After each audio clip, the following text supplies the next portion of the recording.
The lawyers walked into his small café with news that would destroy everything he thought he knew. The homeless woman he'd been helping every morning wasn't homeless at all. She was worth $900 million. She couldn't tell him the truth. He didn't know he was being tested. For 6 months, this billionaire heiress disguised herself to see who would show her kindness when they thought she had nothing. Most people looked right through her. But this struggling single father chose to see her humanity. What happened next changed both their lives forever. You know what? I have a feeling you're exactly the kind of person this story was meant to reach. Someone who still believes kindness matters, who knows that how we treat each other is what makes us human. If that's you, then you've just found your new favorite place on the internet. Hit that subscribe button, because we're about to take a journey that will remind you why being good to each other changes everything. Picture this: 4:30 a.m. in Savannah, Georgia. While most of the world still slept, Lucas Bennett's alarm shattered the silence of his tiny apartment. Down the hall, 8-year-old Ethan breathed steadily in dreams, and for just a moment, Lucas allowed himself to sit on the edge of his bed and remember what it felt like when Sarah used to wake up beside him. 3 years. 3 years since the accident that took his wife and left him drowning in medical bills, single parenthood, and a grief so heavy it followed him like a shadow. The Bennett family cafe sat on a quiet corner of downtown Savannah, all cracked vinyl booths and a coffee machine that wheezed like an old dog. It wasn't much, but it was theirs. Well, technically the bank owned most of it, but Lucas preferred to think of it as theirs. By 5:30 a.m., Lucas was flipping the sign to open, breathing in the familiar scent of yesterday's biscuits and tomorrow's possibilities. The breakfast rush wouldn't start for another hour, which meant these precious 60 minutes belonged to the early risers, the night shift workers heading home, and the occasional wanderer seeking warmth and caffeine. It was during these quiet morning hours that she first appeared. You can picture the scene perfectly. Lucas noticed her immediately, not because she was remarkable, but because she was trying so hard to be invisible. She slipped through the door like morning mist and took the corner booth in the back, the one with the torn seat that most customers avoided. Her clothes were clean but worn thin. Her hair caught back in a ponytail that had seen better days, and when she looked up to order, her eyes held the careful wariness of someone who'd learned not to expect kindness from strangers. "Coffee, please. Black," she said quietly, her voice carrying the kind of dignity that comes from refusing to let circumstances define your worth. "Anything to eat?" Lucas asked gently. She hesitated, counting coins in her palm with hands that trembled slightly. "How much is toast?" Something in that moment, the careful way she counted those coins twice, the proud tilt of her chin despite her obvious need, made Lucas's chest tighten. Pride wearing poverty's clothes. He'd worn that outfit himself. 75 cents, he said, though the menu clearly stated $1.25. "But the slices are pretty thick. I usually cut them smaller anyway, easier to manage that way." Relief flickered across her features. That would be perfect. But here's what Lucas did next that would change everything. He didn't just bring her coffee and toast. He cut the bread into perfect triangles, added a touch of real butter without being asked, and when he set it down, he looked directly into her eyes and said, "I hope you have a beautiful day." Not "have a nice day," like he said to everyone else. "I hope you have a beautiful day," as if he actually meant it, as if he actually saw her as someone deserving of beauty. She paid her 75 cents and whispered thank you in a voice so soft it was almost lost in the morning quiet. But Lucas heard it, and something in that thank you told him this interaction mattered more than either of them yet understood. What Lucas didn't know, what he couldn't possibly know, was that this woman had just conducted the first test in an experiment that would expose the truth about human nature in ways that would shock them both. She came back the next morning, and the next, always at 6:20 a.m., always to booth 7, always ordering the same thing. Coffee, black, toast, cut small, always counting coins carefully, always thanking him with that soft voice that seemed to carry more weight than simple gratitude. Lucas began to look forward to these moments. In a life that felt increasingly chaotic, Ethan's school needs, the café's mounting bills, the loneliness that crept in during quiet moments. There was something steadying about this small ritual of service. His staff noticed her, of course. Becca, the morning waitress, whispered conversations by the coffee station. "She's probably working some kind of angle," she'd mutter while refilling sugar dispensers. "You know how these people are." Tony, who worked the early shift, was blunter. "You're too soft, boss. Give them an inch, they'll take a mile." But Lucas couldn't shake the feeling that "these people" was exactly the wrong way to think about someone who folded her napkin into precise squares before leaving, who always sat facing the door like someone expecting trouble, who ate with careful deliberation as if making each bite last. 3 weeks into their quiet routine, something changed. Imagine this scene. It was a Tuesday morning, rain drumming against the cafe windows, when she arrived looking smaller than ever.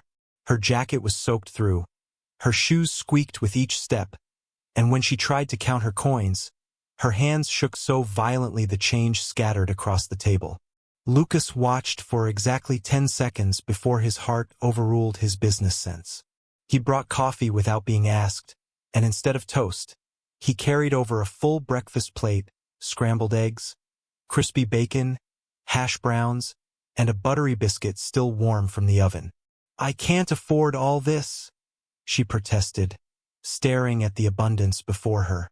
"Food safety regulations," Lucas said gently, the lie rolling off his tongue like a prayer. "Made too much for the breakfast prep. Can't serve it tomorrow, and I hate waste."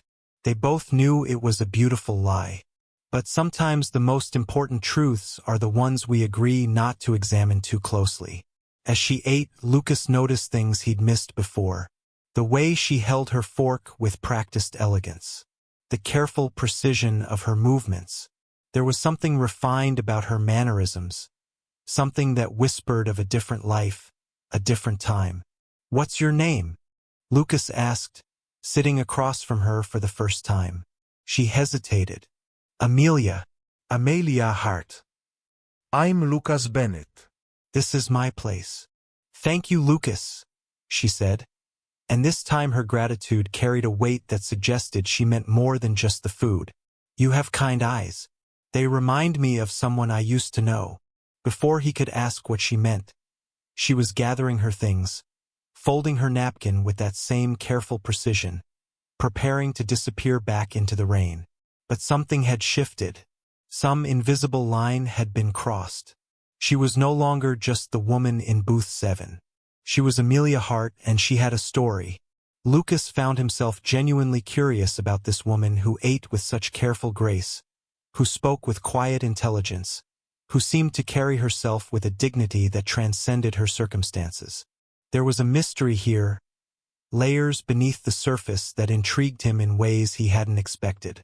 That afternoon, as Lucas cleaned booth 7, he found something tucked between the seat cushions. A paper crane, folded from one of the café's napkins. Intricate, precise, beautiful.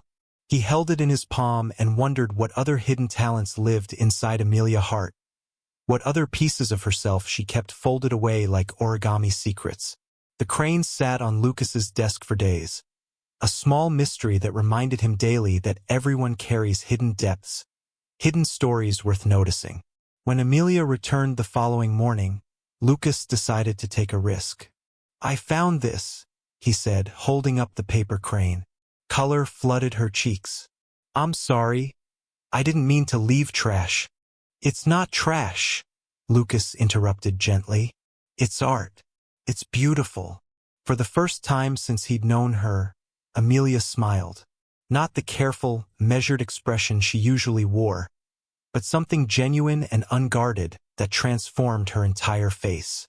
In that smile, Lucas caught a glimpse of who she might have been before whatever circumstances had led her to counting coins for toast. "My grandmother taught me," she said softly. "She said origami was like life. You take something ordinary and, with patience and care, Turn it into something meaningful. Would you teach me? Lucas asked. And that's how their real friendship began. Not with charity or pity, but with shared learning, with the simple request to understand something she valued. Over the next week, Amelia taught Lucas to fold paper into birds, flowers, and butterflies. Her hands moved with the kind of muscle memory that spoke of countless quiet hours spent creating beauty from simple things. There was something almost meditative about the way she worked, something that suggested these moments of creation had been refuge during difficult times. "You're a good student," she said one morning, watching him struggle with a particularly complex fold. "I'm a slow student," Lucas corrected, laughing at his crooked crane. "Slow doesn't mean bad. Some of the best things in life require patience." There was something in her voice that suggested she was talking about more than origami. As their morning conversations grew longer, Lucas found himself sharing things he hadn't talked about in years. His dreams of becoming a real chef, not just a cafe owner. The cookbook he'd always thought about writing. The kind of restaurant he'd want to create, not fancy or pretentious, but warm and welcoming, where families could gather and strangers could become friends. "What stops you?" Amelia asked one morning, and the question carried a weight that suggested she genuinely wanted to understand. "Reality," Lucas said with a bitter laugh.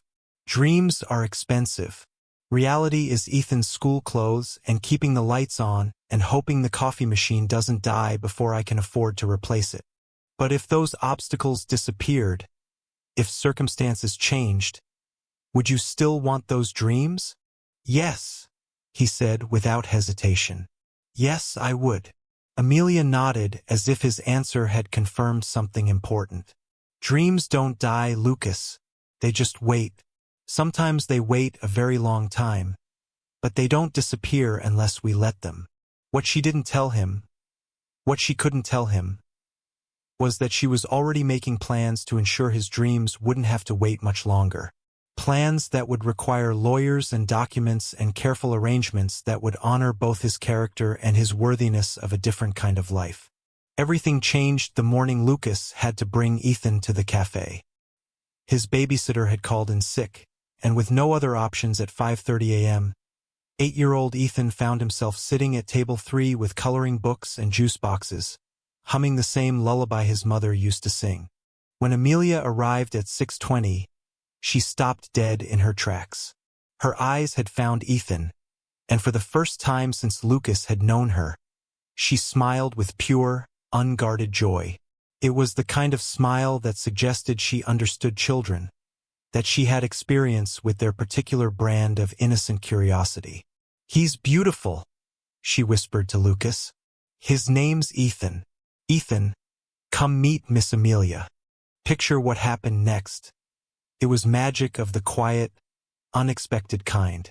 Ethan, with the fearless curiosity of childhood, walked over to booth 7 and looked directly at Amelia with the kind of straightforward interest that adults learn to disguise. "Are you the lady who makes the paper birds?" Amelia's breath caught. "How did you?" "Daddy keeps one on his desk. It's really pretty. Could you teach me?" For the next hour, Lucas watched from behind the counter as Amelia taught his son the ancient art of paper folding.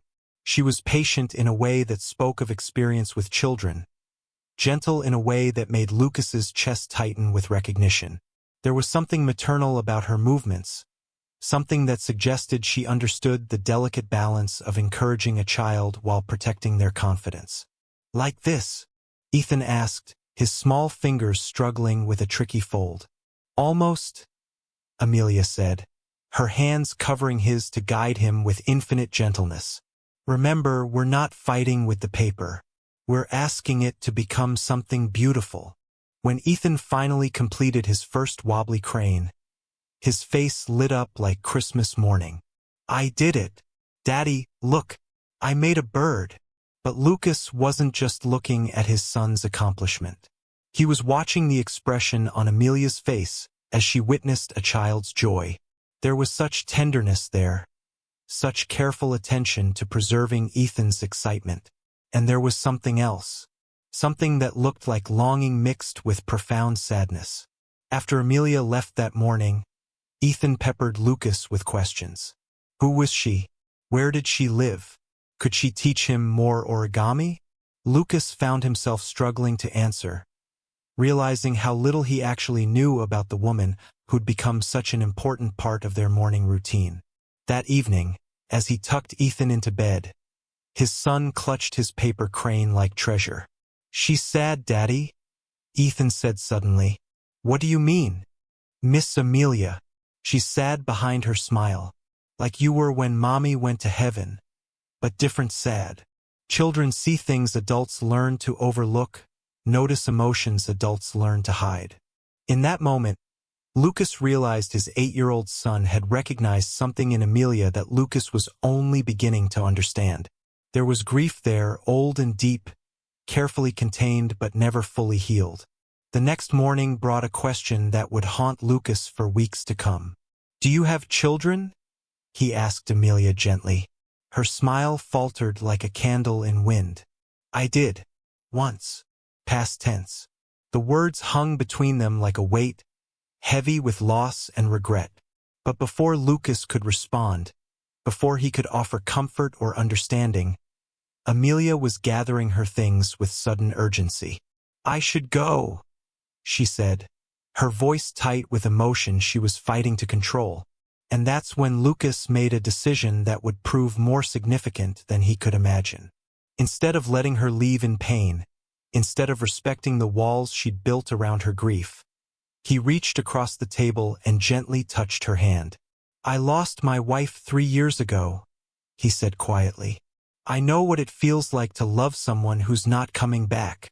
Amelia looked at him with eyes suddenly bright with unshed tears. "How do you bear it?" "One day at a time, and by remembering that love doesn't end just because life does." What neither of them knew was that this moment of shared grief, this recognition of loss calling to loss, would become the foundation for a revelation that would change everything Lucas thought he knew about wealth, about poverty, and about the woman sitting across from him in booth 7. Drop a heart in the comments if you've ever connected with someone through shared loss. These moments of recognition between two grieving hearts, they're sacred, aren't they? The following week, Amelia's questions became more personal, more probing. She asked about happiness, about dreams deferred, about the difference between surviving and truly living. But it was her final question that should have warned Lucas something was changing. If you could be completely happy, truly, deeply happy, what would that look like? She asked one morning, her attention so focused it felt like she was memorizing his answer. Lucas considered the question seriously, unaware that his response was being evaluated against criteria he couldn't see. "I think it would look like enough. Not too much, just enough. Enough money that I didn't have to choose between Ethan's needs and fixing things when they break. Enough time to actually enjoy being his father instead of just managing our survival. Enough space to dream again. And love," Amelia asked softly. "Would there be room for love in that happiness?" The question caught him off guard. Lucas had spent 3 years wrapped in grief and responsibility, convincing himself that romantic love was a luxury he couldn't afford. "I don't know," he said honestly. "I loved Sarah completely. I'm not sure I know how to love anyone else." Love isn't finite, Lucas. Having loved her completely doesn't mean you can't love someone else differently. Are you ready for that possibility? Looking back later, Lucas would realize this conversation felt like a test. Like Amelia was measuring his answers against some invisible standard, evaluating his readiness for something he couldn't see coming. "Maybe," he said finally, "someday, if I found someone who understood that Ethan comes first, who knew that part of my heart will always belong to Sarah, maybe I could learn to love again." Amelia nodded as if his answer had confirmed something crucial. "Good. Love is too precious to waste, even when it scares us." But 3 days later, the morning routine that had become sacred to both of them suddenly, inexplicably, ended. Monday morning. 6:20 a.m. Lucas looked up expectantly as the door chimed, but instead of Amelia's familiar figure, A stranger walked in. A businessman checking his phone, ordering a large coffee to go. No, Amelia. Lucas told himself it meant nothing. People changed their routines. Maybe she'd found somewhere else to go, someone else's kindness to rely on. But as he set coffee and toast on booth 7 anyway, muscle memory overruling logic, he found himself watching the door with attention that felt too much like worry. Tuesday brought no sign of her. Wednesday passed in silence. By Thursday, worry had transformed into something closer to panic. You can almost feel Lucas's desperation as he found himself walking different routes through downtown Savannah, checking alleys and doorways, scanning faces in the crowd. He stopped at the homeless shelter, describing Amelia to volunteers who shook their heads with practiced sympathy. Lots of people come and go, they explained. Most don't want to be found when they don't want to be found. But this wasn't about not wanting to be found. This was about someone who'd never missed a single morning, who'd become as reliable as sunrise, disappearing without explanation or goodbye. His staff offered theories. Maybe she found government assistance, Becca suggested. Maybe she moved on to better prospects, Tony added. But their speculation felt cruel, reducing Amelia to assumptions about people like her, instead of recognizing her as the specific person she'd been. Her name was Amelia, Lucas found himself saying with more sharpness than intended. And she was a person, a specific person who deserved better than our assumptions. Ethan noticed the change immediately. "Where's Miss Amelia, Daddy?" "I don't know, buddy. Is she okay?" It was the question Lucas had been asking himself for 6 days. "I don't know," he said again, hating how helpless the words sounded. For the first time in 3 years, Lucas understood. The number hit Lucas like a physical blow. Nearly $1 billion. The woman who'd carefully counted 50 cents for toast, who'd accepted his charity with such careful dignity, who'd thanked him for kindness he thought she desperately needed. She'd been one of the wealthiest people in America. "That's impossible," Lucas whispered. Ms. Hart inherited her fortune from her late husband, Harold Hart, who founded Hart Industries, David Chun explained. For the past 6 months, she'd been living anonymously as part of what she described as a social experiment. Social experiment? The words tasted bitter in Lucas's mouth. She wanted to understand how people would treat her if they believed she had nothing instead of everything, Catherine said gently. "She was testing human nature, Mr. Bennett, and you passed that test in ways that changed her life." Lucas stared at the table, trying to process information that felt too large and impossible to be real. Every morning conversation, every small kindness, every moment of connection, it had all been part of an experiment. He'd been unknowingly performing for an audience of one, being measured and evaluated according to criteria he'd never understood. "Why?" he asked, his voice barely audible. "Because she'd lost faith in humanity," Catherine replied. She'd been surrounded by people who loved her money more than they loved her. She wanted to find someone who would treat her with dignity and respect even when they believed she had nothing to offer in return. "And she found that in you," James Morrison added. "Her journals describe you as the first genuine person I've encountered in years." Lucas felt sick. All those mornings, all those gentle conversations, all those moments when he'd felt genuinely connected to another human being. Had it all been a lie? But then Catherine said something that changed everything. "Mr. Bennett, Amelia Hart has left you something in her will. If you're feeling as emotional as I am right now, if this story is touching something deep in your heart, you're going to love being part of this community.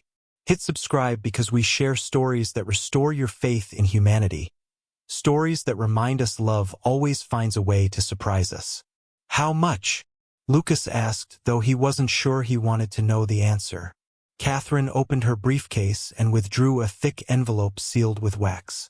"Ms. Hart has left you $1 million, along with a trust fund for your son's education currently valued at $200,000. The cafe around Lucas went completely silent, as if the world had stopped breathing. $1 million. More money than he'd ever imagined having. More money than he'd ever dreamed of needing. Enough to pay off every debt, pursue every dream, give Ethan every opportunity he'd ever wanted to provide. "I don't understand," Lucas said weakly. "Why would she leave me money? I was just being decent." "According to Ms. Hart," Catherine said, "that's exactly why." She handed him the wax-sealed envelope. "This is a personal letter from Ms. Hart to be delivered upon her death. Everything she wanted you to understand is in there." Lucas held the envelope with trembling hands. It felt heavier than paper should, weighted with secrets and final words from someone who'd become more important to him than he'd realized. "There's more," James Morrison said. "Ms. Hart has also established a foundation with the bulk of her estate. The Amelia Rose Hart Foundation will support homeless individuals, particularly women and children, with dignity and respect rather than judgment and conditions. She's asked that you serve on the board of directors. She wanted your understanding of genuine compassion to guide how the foundation serves others," Davidson added. "She believed you understood something that most wealthy people never learn, that how we treat the least among us reveals who we truly are." Lucas looked down at the letter in his hands. Tomorrow, these attorneys would return to their expensive offices and their wealthy clients. The story of the billionaire who pretended to be poor would become cocktail party conversation in circles he'd never enter. But tonight, he would read Amelia's final words and understand that her deception had revealed the most important truth of all. That kindness is never wasted, that character matters more than circumstances, and that sometimes the people we think need our help are actually the ones offering us the greatest gift. The gift of discovering who we really are when we think no one important is watching. That evening, after closing the cafe early and arranging for Ethan to spend the night at a friend's house, Lucas sat alone at his kitchen table with Amelia's letter. His hands shook as he broke the wax seal. "My dear Lucas, if you're reading this, then my time has ended, and you now know the truth I couldn't share while I was alive. I pray you can forgive an old woman's deception, even as I hope you'll understand why it was necessary. For 63 years, I lived surrounded by people who loved my money more than they loved me. I buried a husband who built an empire, raised children who saw me as a bank account rather than a mother, and entertained friends who disappeared the moment I stopped being useful to them. 6 months ago, I received a diagnosis that forced me to face my mortality. Terminal cancer, the doctors said. Perhaps a year if I was fortunate. Instead of despair, I felt something unexpected. Freedom. Freedom to discover who I truly was beneath the fortune that had defined me. Freedom to learn if anyone in the world could love me for myself rather than my net worth." Lucas had to stop reading. The paper blurred through tears he didn't realize he was shedding. "So I left my mansion, my servants, my comfortable prison, and became the woman you knew. I wanted to experience life as someone who had nothing, to see how the world treated the invisible among us. What I found was mostly what I expected. Indifference, judgment, the cruel way society looks through people it deems worthless. But then I found you. Lucas, you treated me with such consistent kindness that I began to believe I'd misjudged humanity entirely. You saw me as worthy of dignity and respect even when you believed I had nothing to offer in return. You shared your food, your time, your genuine attention. You let me into your life and your son's life with generosity that had nothing to do with obligation and everything to do with character. When I watched you with Ethan, I saw the kind of father I wished I'd been to my own children before wealth corrupted our relationships. When you spoke about your dreams, I heard passion my late husband carried before success made him forget why he'd started. When you looked at me, truly saw me, past the worn clothes and counted coins, I remembered what it felt like to be valued for something beyond my bank balance. You said once that everyone's life matters, especially when they've made mistakes and lost everything that made them who they thought they were. You were speaking about me, though you didn't know it. I have made terrible mistakes, Lucas. I was not the mother I should have been, not the wife Harold deserved in his final years. I spent decades prioritizing wealth over wisdom, possession over people. But your kindness reminded me that redemption is possible. Your daily choice to see my humanity helped me remember my own. The money I'm leaving you isn't charity, and it isn't payment for kindness. It's an investment in the kind of person you already are and the kind of life you deserve to live. Use it to pursue those dreams you spoke of so passionately. Create that restaurant where families gather and strangers become friends. Write that cookbook filled with recipes for nourishing souls as well as bodies. But more than anything, please remember that your capacity for kindness is worth more than all the money I'm leaving you. You chose to value human dignity over personal convenience. You treated a stranger as if she mattered, simply because she was human and you are good. That goodness changed my life in ways you'll never understand. It gave a dying woman hope that there are still people who choose love over indifference, compassion over judgment. Please don't let this revelation diminish your faith in small kindnesses. Every cup of coffee mattered. Every gentle word made a difference. Every moment you chose to see me as worthy changed both of us forever. Thank you for the most precious gift I received in my final months. The experience of being loved simply for being human. With endless gratitude, Amelia Rose Hart. Lucas read the letter 3 times before the words truly sank in. He cried deep, wrenching sobs that came from a place he'd kept locked since Sarah's death. He cried for Amelia's loneliness, for her courage, for the beautiful deception that revealed uncomfortable truths about how society treats its most vulnerable. But mostly he cried with gratitude. Gratitude that his small acts had mattered so profoundly. Gratitude that his character had been tested and found worthy. Gratitude that Ethan would now have opportunities Lucas had only dreamed of providing. As he sat in his quiet kitchen, holding final words from a billionaire who'd pretended to be poor to experience authentic love, Lucas understood something profound about the nature of true wealth. Amelia had possessed $900 million, but she'd been truly rich only when she experienced genuine human connection. He'd had barely enough money to keep his cafe running, but he'd been wealthy in the ways that mattered most. The money would change his circumstances, certainly, but the real gift Amelia had given him was the knowledge that his choices mattered, that his character had value, that the person he'd chosen to be in small, quiet moments created ripples far beyond what he'd ever imagined. Tomorrow, he would begin honoring Amelia's trust in him. Tonight, he would simply hold her letter and remember the woman who'd taught him that true wealth isn't measured in bank accounts. It's measured in moments of genuine connection, in the choice to see and serve others, in the daily decision to believe that kindness matters, especially when no one is watching. Comment, grateful, if this story is reminding you of the power of simple kindness. Share your own story of unexpected generosity in the comments below. 1 year later, Lucas stood in the kitchen of Hart's Table, his new restaurant in Savannah's historic district. The name honored both Amelia's memory and the table conversations that had shaped his dreams. Picture this transformed space. Warm brick walls lined with photographs of local families, mismatched chairs that invited lingering, and soft lighting that made everyone feel welcome. But the real magic happened in the kitchen, where every dish was prepared with the attention and love Amelia had taught him to recognize in simple acts.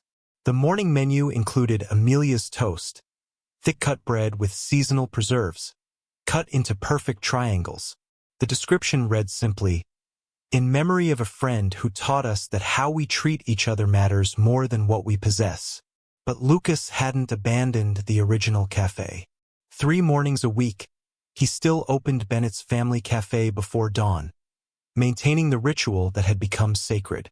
Booth 7 now held a small plaque, reserved for those who need kindness. Every morning, Lucas served coffee and toast to whoever sat there. No questions asked, no payment required. The Amelia Rose Hart Foundation had grown beyond anything Lucas had imagined possible. With Amelia's estate funding 3 transitional housing facilities, 2 job training centers, and a network of support services. They were changing lives daily throughout Georgia.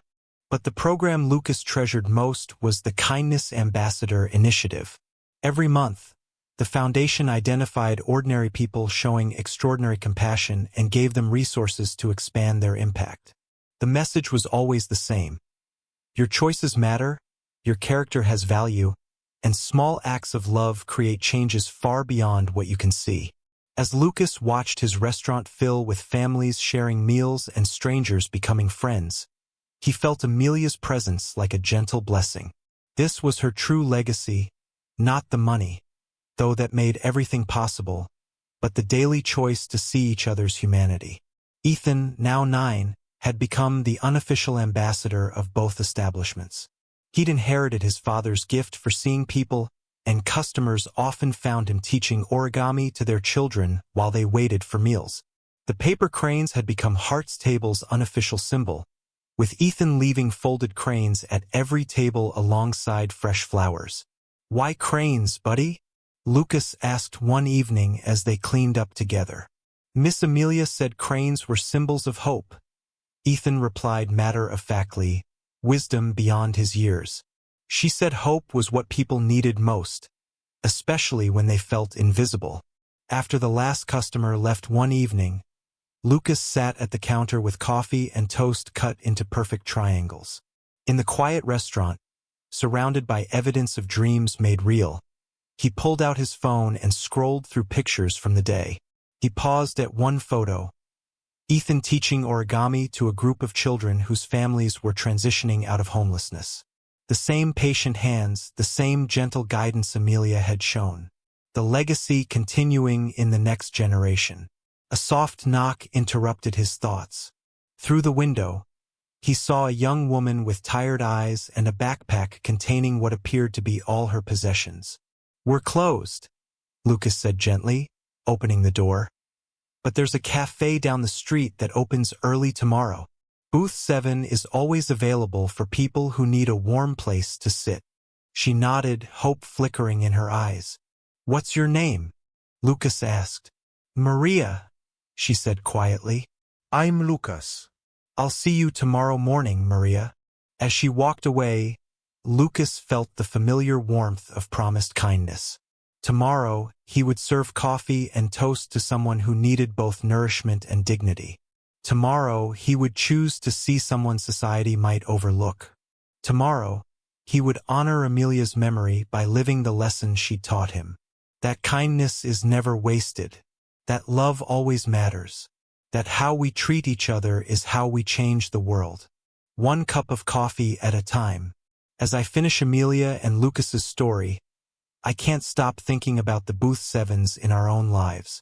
The opportunities we have every single day to see someone who feels invisible, to offer kindness without expecting anything in return, to treat each other with the dignity every human being deserves.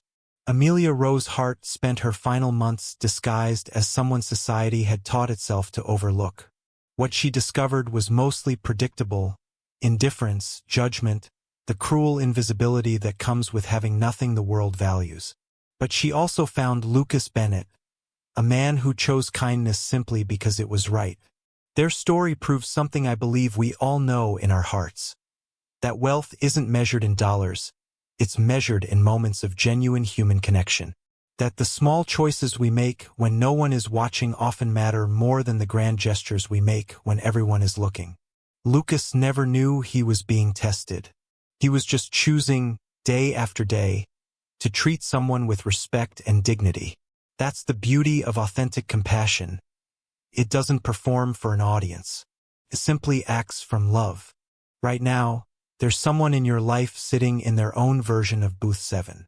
Maybe it's the cashier who seems overwhelmed, the neighbor you pass without speaking, the family member who's been struggling in silence.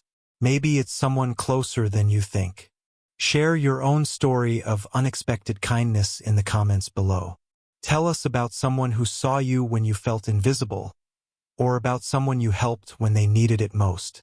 Let's fill this space with stories of human goodness, with recognition for all the Lucas Bennetts and Amelia Harts walking among us. And if this story reminded you that kindness changes everything, Please share it with someone who might need that reminder today. Because in a world that often feels divided, these stories of compassion are exactly what we need more of.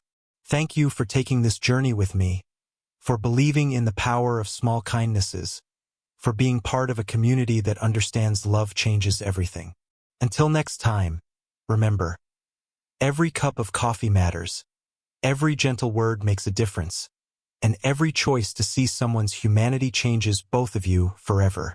The world needs more people like Lucas.